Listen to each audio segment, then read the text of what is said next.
All right, we have a unit here not running at all. The customer showed me 3 thermostats though. I'm not exactly sure what does what.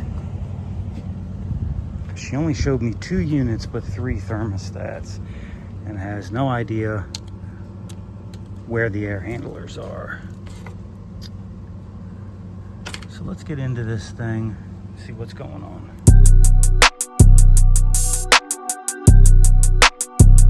All right, first thing we do when we walk up on a unit that's not running, do we have power? All right, we have high voltage power. Now we're gonna go between R and common. Okay, you guys can't see that, but I do have 24 volts between R and common. Now let's see if we have between R. Actually, maybe I can get you guys set up right here. Let's move this over so you guys can see it. All right, so we went common to R, and we have 23 volts. It's there, so that should be enough to bring on the contactor. Let's check the contactor.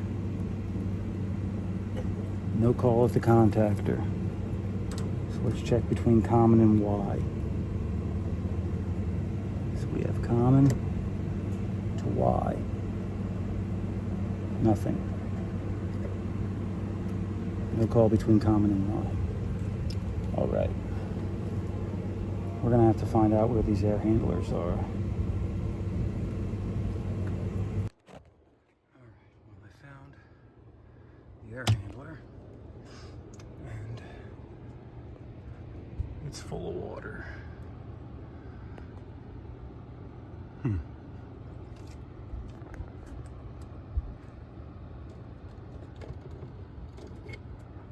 Pump's dry though.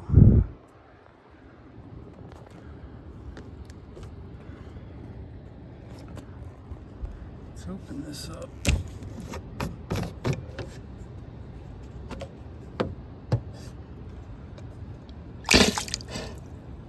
Yeah, that was full of all that shit.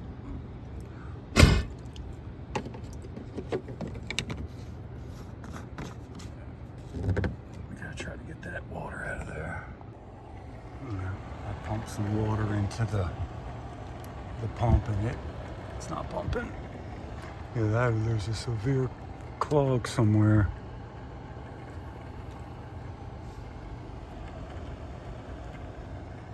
Yeah, I think it's clogged up somewhere. It's pinched off. Because I tried blowing through it, I couldn't blow through it.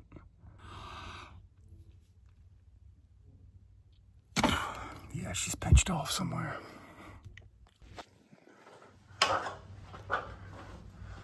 All right. The 3/8 hose goes to this 3/4 here.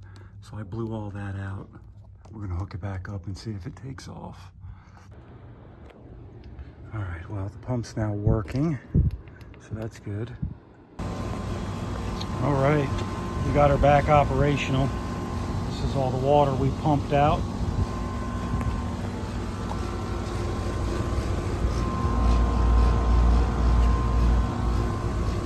Probably still replace that pump. It did not sound, now it was a 240 volt pump, so they do run a little bit quieter than the 120 volts, but it did seem like that pump was kind of struggling. So I don't have a 240 volt pump on my truck, or I would just go ahead and replace it, but probably come back and do that.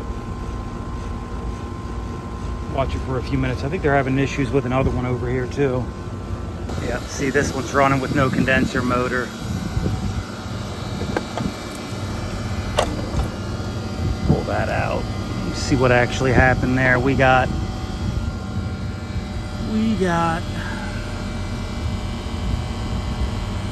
couple capacitors in there.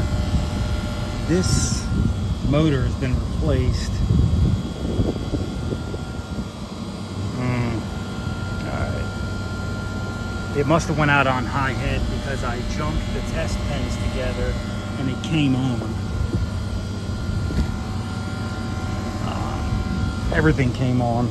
So Let's get in to see why this happened. All right, so we're checking the fan capacitor there. It's coming up 7.3, so this is a good capacitor. So that means we have an issue with this motor. This was a universal motor. That's probably why it failed. It should be 850 RPM.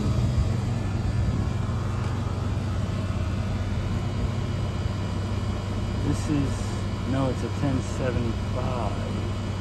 We're going to order the OEM motor. I'm pretty sure this should have been an 850 RPM motor. That's a Carrier motor. I mean, it is universal, but it's a Carrier universal motor. So what we're going to do is we're going to go back to the manual. You see, it's not even, when they replace it, it's not even up here in the fan shroud.